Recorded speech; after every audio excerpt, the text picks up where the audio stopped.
Welcome back to my channel, guys. So today I'm going to be making some butter.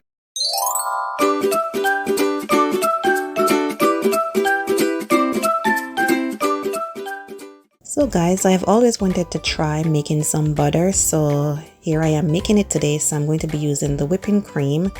Guys, I couldn't find the Every cream in the stores, so I'm going with the whipping cream. It has 35% milk fat, which is still good enough to make the butter. So here I have my mixing bowl. As you can see, it looks a little frosty. I did put it in the fridge so it could chill, as that will help the butter curds to solidify more easily.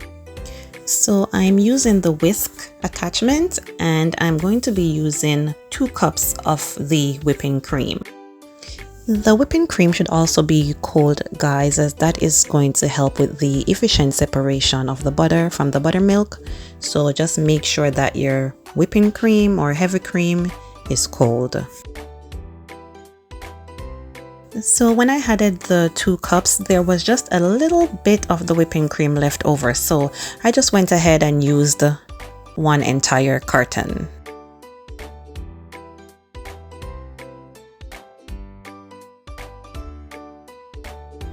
So now we're going to start the whipping process, and you would want to start it on high and get it going. Because I'm not using every cream, the separation process is going to take just a little bit longer.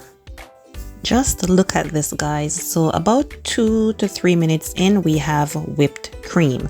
So if you were making whipped cream, you would stop at this point and you can add your sugar and continue to whip for a little bit longer. But as you can see in the bowl, that's whipped cream.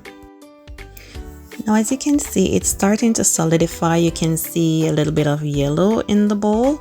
So we're gonna continue whipping until the buttermilk separates. And guys, if you don't have a mixer, you can use a blender or a food processor to make your butter. Now, if you look, we're almost there. You can see now that the buttermilk is separated and you can clearly see the butter curds.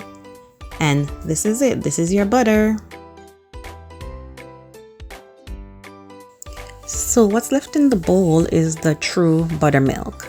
The buttermilk you can also buy in stores, or sometimes if we don't have buttermilk and we're baking, we would add a little vinegar or lime to whole milk to get it curdled and use it as buttermilk. But this right here is the real deal.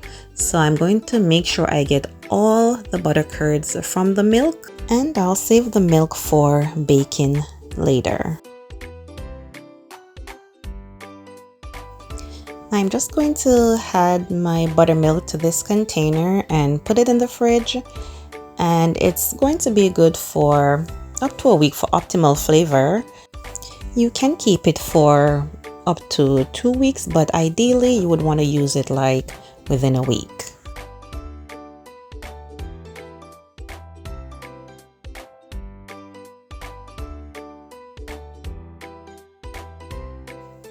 So the next step is going to be rinsing the butter in cold water. Rinsing the butter is going to help to get rid of any excess buttermilk that's in the butter, and that will prevent it from spoiling easily.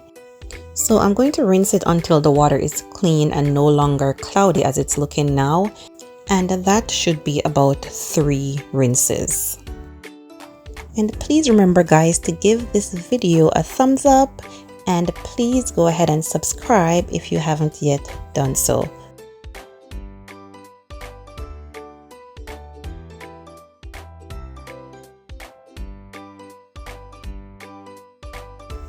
This is the 3rd rinse, and as you can see, the water is very clear and is looking very clean. So this is the last rinse. For this next step, guys, this is the step where you would add any flavors that you want to add. You could add herbs or garlic or honey to make honey butter, but I'm just going to be adding some salt to make salted butter, but you can add any flavors that you want to add at this point.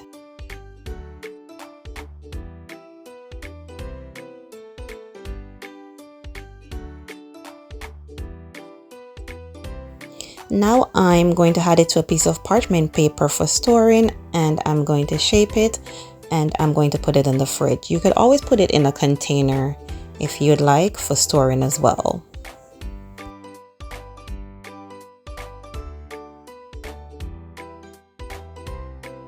Just to look at this, guys, it looks yummy. It's moist and it spreads well and it tasted great. If you are a butter lover like me, you will definitely love making your own butter.